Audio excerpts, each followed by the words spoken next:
So we're going to switch over. I have a lot of stuff to show you, some clinical cases. I know you're going to be interested in edentulous as well. So this next portion in here is the sequencing I just showed you, and I'm not going to go through that with you unless you ask me to. I am going to go over, because it's really important,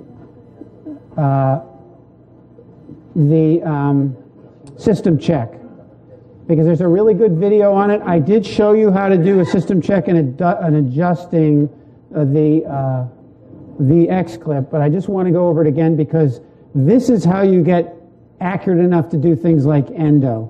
Okay? If you don't understand this, then you can't make the system, you can make the system unbelievably accurate. Those numbers you saw were placing implants every day, but if you're doing endo or something like that, you want to make it super, super accurate.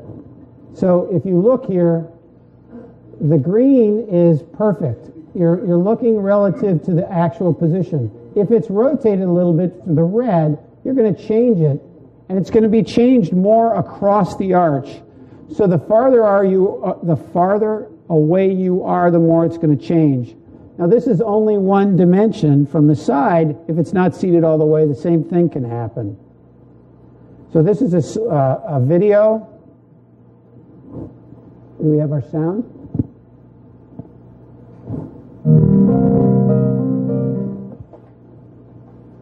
Turn it up a little. You had it. System check.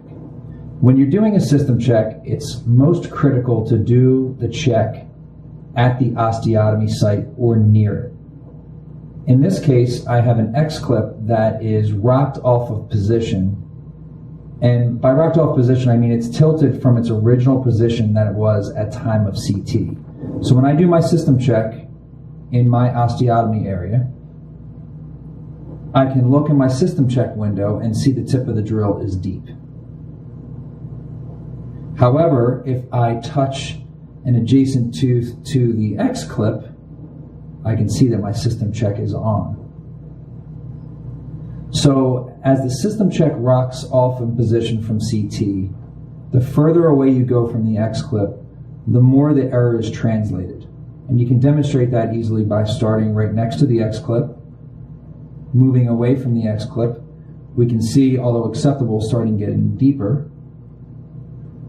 And at our osteotomy site, which it's now deep. So again, the farther you are away, the more it's going to be off. So you want to do your system checks right near where you're going to operate. And if there's only bone there, you just touch the bone.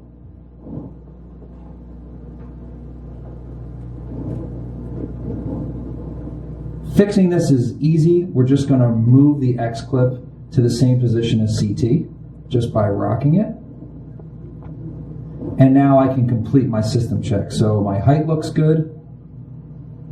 Touching the lingual side, buccal side, looks good.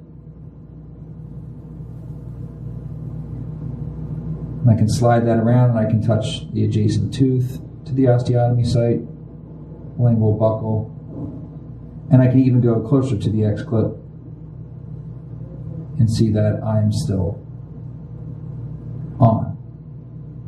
So the only thing that we corrected here was the X-clip, putting it back in the same position as CT. However, you'll never know that it is not in the same position if you just stay close to the X-clip. So most important place for system check is at the osteotomy site. You know, it is great to check the system before you start your first pilot drill across the jaw. Any questions? Please do not hesitate to call technical support.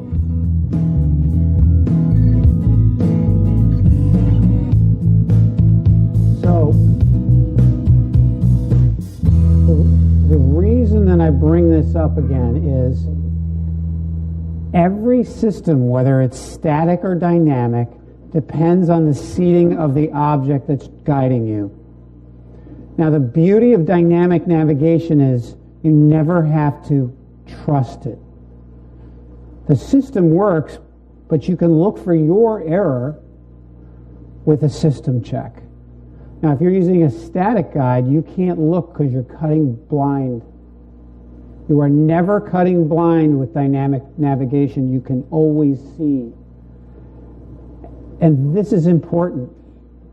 The system works. There is no intrinsic error. It's the extrinsic error. It's us. And you can always check yourself in 2 seconds by doing a system check. So those who visited me, they saw me doing system checks over and over again, because I turn around and the patient bites down. You might not know that. So I know the navigation system works, but I'm looking for human error when I do this. Now, one of the questions is the oral surgeons want to know, or if you do sedations, how do you do this with sedation? You can't have the patient biting down on the X-clip. And I protect the airway. I do a lot of generals. So these are the tools that I think you need to use. Now, remember I told you that I don't look in the mouth, and then I do a lot of cases with the mouth closed, especially in the back. The Yankauer suction tip, this Yankauer suction is made to suction blindly. It's got a bunch of holes on the tip, so if one hole gets clogged up, it keeps suctioning. It's also good for retracting because it's round. So when I do a case, I have these bite blocks, which are really small, and you can buy them. There's the website on it. And you can put them proximally, distally, and you can put them around anywhere where the X-clip is not. You don't want to put them on the X-clip because the patient bites down, they move the X-clip. And then these sponges are fantastic. Make sure you get the thick ones, because you put that between the tongue and where you're operating, and it'll hold the tongue back. It also, helps the patient keep their mouth open. So if you have to use a bite block, use a smaller one and stick it proximal or on the other side. But most of the time, all you need is that sponge. So these are some images of general anesthesia cases. That X-clip is not on the implant. I mean, that bite block is not on that. It's proximal. It's really small. That's an infant size. And there's the sponge. And this is another case of the mandible. And then you say, you can't see anything. Well, I don't need to see anything because I'm not looking. Okay? This keeps the soft tissue out of the way and the tongue, and they suction with this. So once we get everything in there, I don't look anymore. And this is a patient laid back. I have my patients laid out.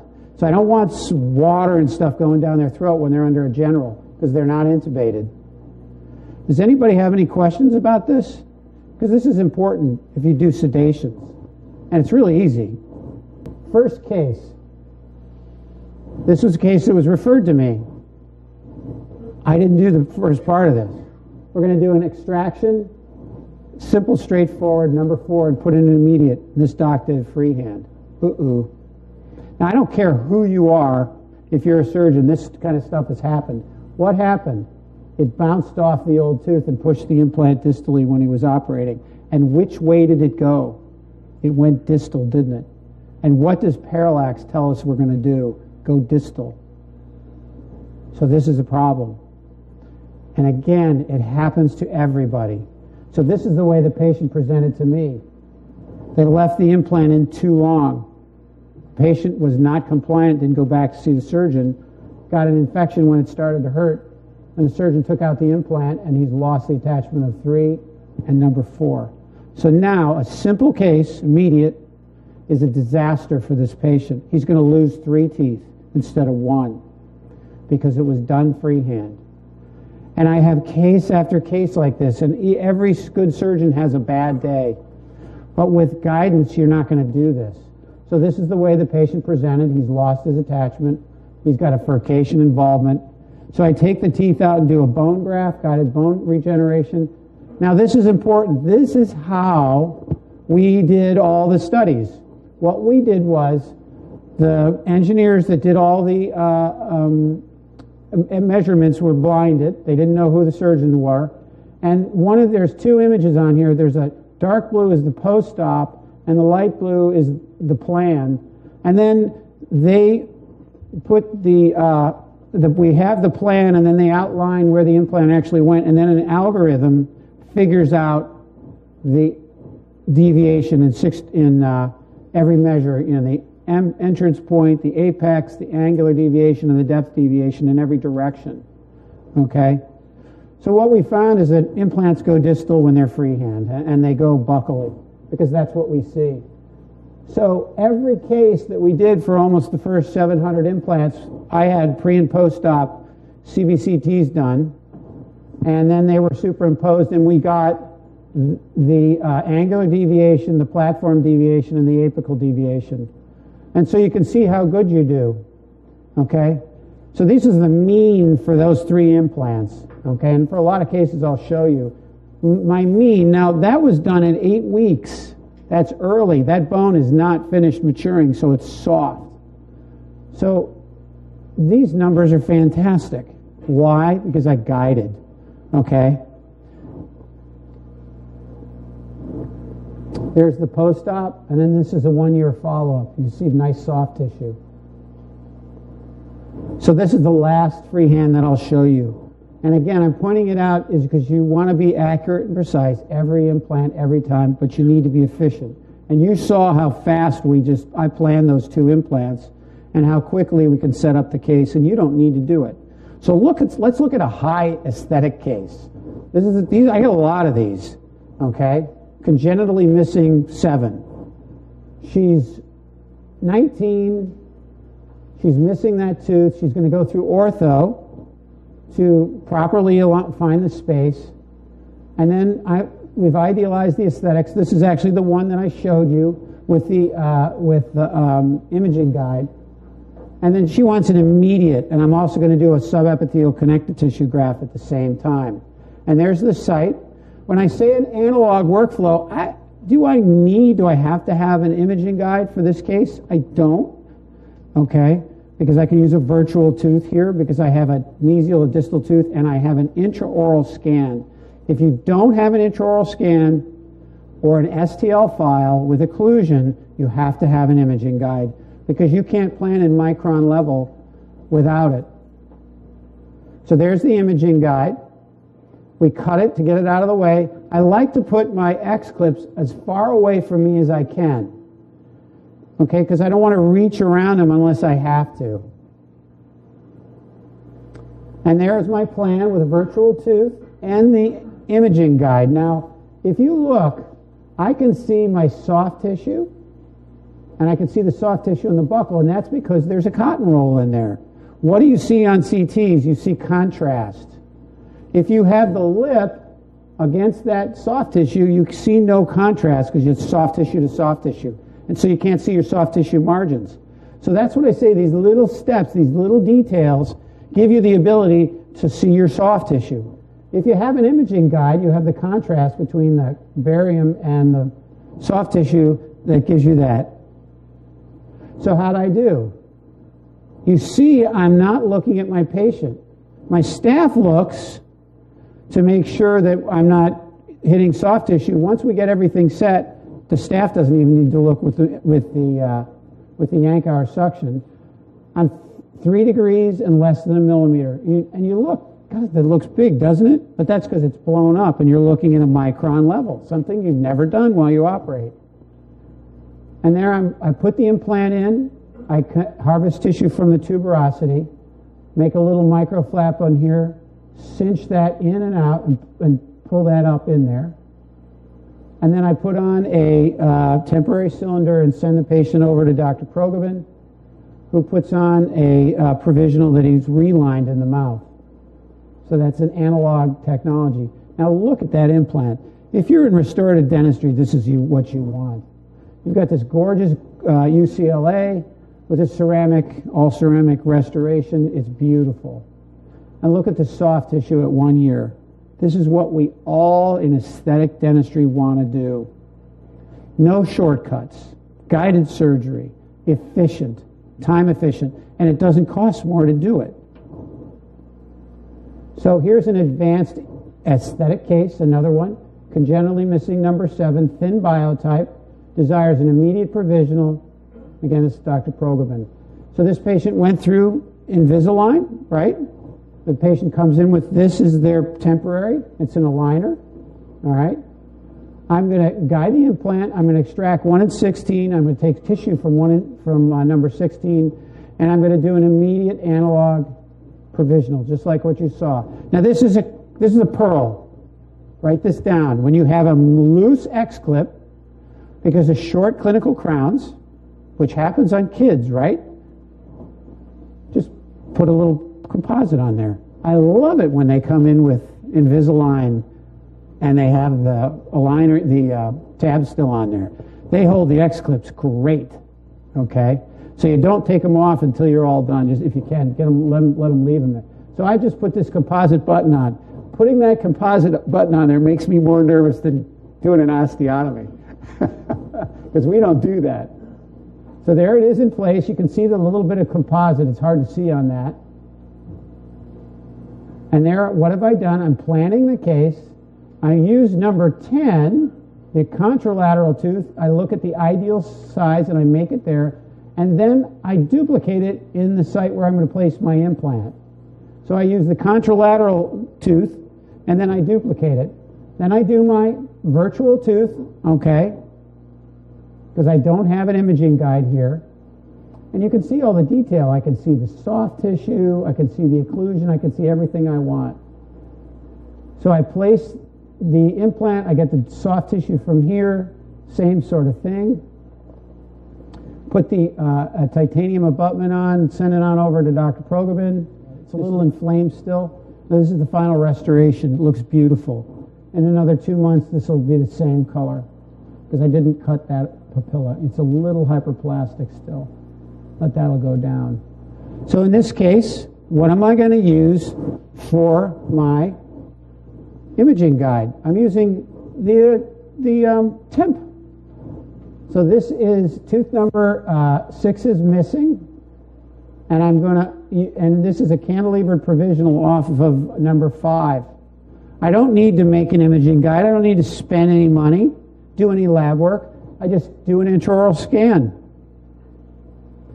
So then what am I going to do? I'm going to superimpose the STL file of the patient's intraoral scan onto my DICOM, and I'll have a virtual wax up, and then I use that. I use the provisional because you're supposed to have accurate provisionals. You work out your occlusion with your provisionals for my plan. And I'm going to use Accio Densification. I think it's a giant deal. I really like it a lot. And I use it a lot. Now, what's about Accio Densification? You can't use a static guide with it. You'll burn the bone. And if you talk to the owner of the company, Sala, he says, don't use it with standard static guides. So what has he done? He's made what he called the C guide. It's a static guide with the side cut out of it. Now, what do you think about that after looking at full tubes? Is it going to be as accurate? No way. Okay? And I'm going to show you how to do sinus elevations with Accio Densification. I will never pick up an osteotome again and hit somebody with a hammer. So this is how accurate I was. Under a degree. 800 microns. That's fantastic. Something about parallel wall implants. They guide straighter. Okay? Okay, so this is a more complicated case. And this is a fantastic case to end the morning. Why? Because I'm going to use digital diagnostics to overcome relapse. And then I'm going to accelerate treatment. Because I think I know what's going to happen with the occlusion. High smile. I want high accuracy in the aesthetic zone. I will never, and I haven't for 10 years, put in an implant non-guided. It's too important. Congenitally missing lateral, again, you're seeing a lot of these. Okay? Now, she's a young girl. She's in college. So she goes through ortho. She's got a standard edgewise appliance. And she's all done. They've idealized the occlusion. So she comes in, and she gets the CT, and then she goes back to school. They take the appliance off, and they put her in retention. But what does she do that the typical kid does? She doesn't wear her retainers. So then she comes back, and I take a STL file, and I go to superimpose it, and it doesn't, I can't do it. The teeth have moved. she's relapsed because she didn't wear her retainers. How long did it take? 6 months. So it was supposed to be a passive appliance. I took my CT with it on. They take it off, they put her in retention. She doesn't wear retainers. She relapses. So I say, well, you got to put your edgewise, your braces back on. Oh my God, the tears. It's our fault that she didn't wear her retainers, right? Of course, it's the doctor's fault. But we have a problem now. She needs to do stuff. She's going to be leaving to go overseas to go to school. And so she wants her implant in. But her teeth are in the wrong place. So what are we going to do? We're going to do a virtual treatment plan. Okay? We're going to do a virtual treatment plan. Now, if I had taken an STL file on the same day, I could have used that. I wish I had done that, but I didn't. So I'm going to have to use virtual teeth. So the first thing I do, you can see how far out of alignment she is. Her appliance has been put back on. I do a contralateral tooth in the ideal position. Now, how am I doing this? Am I doing this alone? I'm a surgeon. I don't pretend I can do ortho and restorative anymore. So join me when I'm doing this with the prosthodontist and the orthodontist. So and then I take the same size and I put it on this side. I say, you like that? Yeah, we like that. So then I duplicate these teeth and virtual teeth, and then I'm going to move them into occlusion. All right, so I move them I've duplicated them here, and then I move them. And I say, okay, John, can you do this? Can you bring it back? He says, no problem. I did it before. Now, if I had the STL file before she went away, I could have used that, because that's where she was. I wish I had that. But I can do this virtually. Now, we can do this in orthognathic surgery now, and we'll do the surgery before the ortho is done, because we can look ahead of time and predict things now. But what is spooky about that? What if John can't put that back where it's supposed to be? And wait till you see where I put this implant. So I treatment plan it in that ideal position. We take these off because you can't put the X-clip onto wires. And there I am. My God, look at that. You go, oh, you know how hard that was to put there? Because I'm looking at it and I know it's wrong. That's the wrong place. But that's not what the plan says. Remember I said you got to believe the plan? The other thing you got to believe is that you got a good orthodontist. Because that baby's in there, right? And the other thing is, how the hell do you provisionalize that? Okay? That's tough to provisionalize. But that's where it belongs. Now, this is the apex of digital dentistry. We're putting an implant in a place you can't believe it should go before it goes there. On a young woman who cares about her smile. So there's the implant. It looks too close. There's the provisional. Oh, you know how hard that is to do prosthetically? It's up against that tooth. He's got to fuss around with it. But John does his job, okay? And so now we're going to start to do the aesthetics of dentistry, the tissue manipulation, all right? Keith is a master at this. And you can see the space has started to open up. And he's picking up the soft tissue contours inside where he's developed the soft tissue. Now this is from Ernesto Lee's paper, and it teaches you how to do this. This is a fantastic paper, and this is Keith's technique that he uses. And let's look at the final outcome. My God, we did it.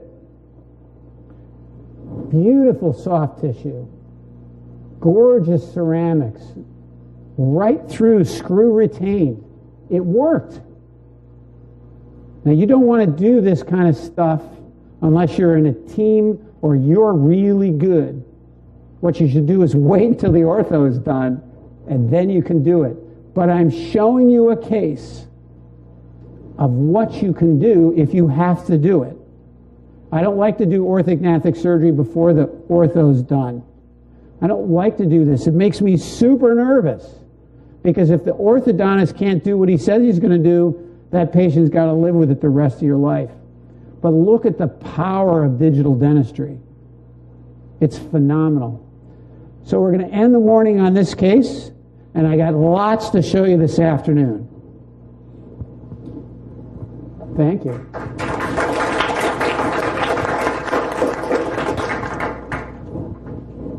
Well, I think the first question about the technology, Ed, sorry, I need you to help.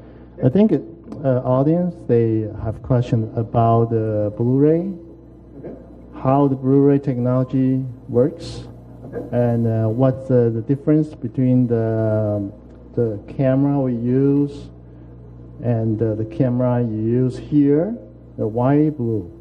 Okay. So the reason you want blue light, it has to do with two things. One is the accuracy.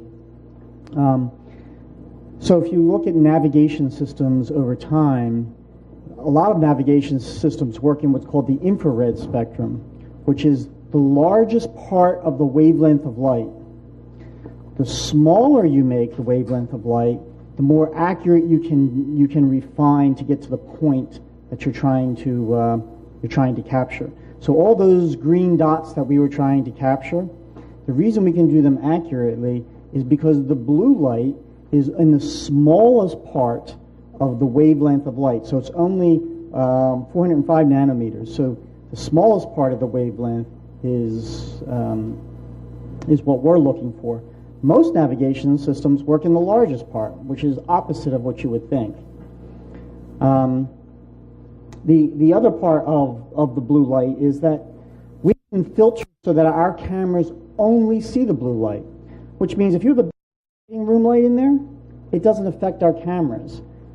So systems that use white light, when you put a big bright light on and it hits in there, the gain of the camera goes up and you lose navigation. It goes blind. It goes blind. So it's just like a big flash in your eyes. You know, you can't see once that big flash comes in because your eyes can't move that quickly. So the blue light allows us to operate in our own little world, and in that world, it's the most accurate part of the wavelength of light. So that's why we chose the blue light. And another comment on that, when you look at other navigation systems, they don't have the windows of the two cameras. And they might use a laser to aim the cameras. And it's not intuitive to aim stereo cameras. If you move them one way or the other, they move the opposite. So the beauty of our system is that you can see what the cameras see, so it's easy to aim the cameras. You just make sure all the blinking objects are in the two cameras. So you won't see that on the other systems. It drove me nuts using the predicate device. We would have a laser and we're trying to aim it, and it took us time just to aim the cameras. So there's a lot of little subtle things going on inside in the engineering that Ed did that are phenomenal, that make it easier for you.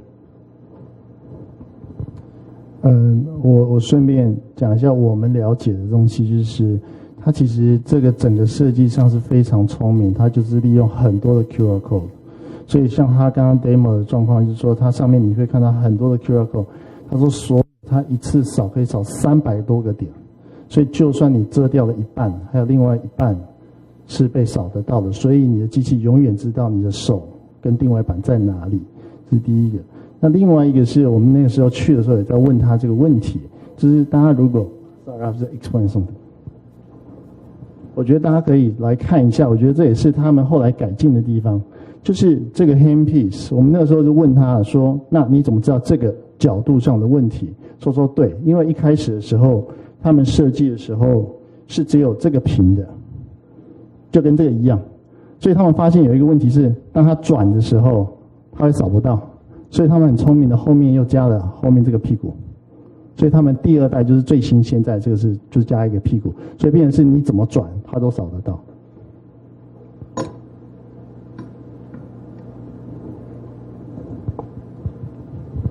And I think they want to know does the blue light disturb by anything in the surgery, like blood or saliva or? No, that's another good part of the blue light is that it doesn't interfere with anything else.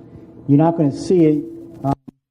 Actually, we supply sunglasses for the patient, and you can wipe the blue light out, so the patient doesn't even see the blue light.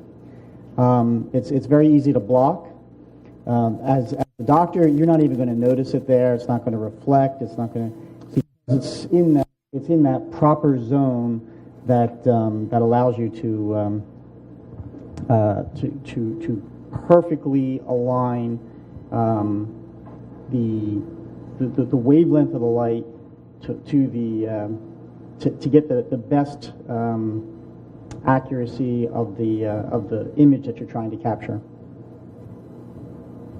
Okay, and I think this is a question about the prosthetic driven. Mm-hmm. Yeah, can Dr. Emery, could you explain a little bit more about, I think the two ways to design the implant position, right? One is you can click on the software, so you can build up a crown, Mm-hmm. right, in the software, and the other one is you scan. And Right. they want to know the whole thing about the sequence, all that. So this afternoon I'm going to show you a lot more on that, but typically what I do, if I can get an intraoral scan of the teeth before they come out, if the occlusion's good, then I plan from the original crown down. If there's a missing tooth, I get an intraoral scan with occlusion, and then I use the virtual teeth to plan based on the occlusion that I can see. Because all implant surgery is prosthetically driven. In other words, I can put an implant anywhere, but if it doesn't go right where you, the restorative doctor, wants it, it's useless. I showed you a case that came in last week of an implant that was integrated, but it wasn't underneath where the crown needed to be. So I always want to see where I want my crown before I start. So it's prosthetically driven. It's crown down. I don't know if I think I answered did I answer your question? Yes? Yes. Okay. Yes. And if There's a question. Thank you for Dr. Emery. It's a wonderful Thank you. presentation. Thank you very much. It's very beautiful system. Depend on the 6 degrees of freedom. So very excellent. This is so different experience for me. But I have a question. If I know we can't find the suitable contralateral teeth to make the class S-class. No any contralateral Yes, teeth. there's no teeth. If no teeth to make with S-class Yes. to join the marker array, we can do anything to make like the surgery. So- Is my question. Yeah. So the default sizes come from the average sizes in Wheeler's dental anatomy book. So those sizes are the the average or the means for sizes of teeth for humans. So those default should be accurate. If you've got a large man and you want to put in a molar, you might want to make it 11.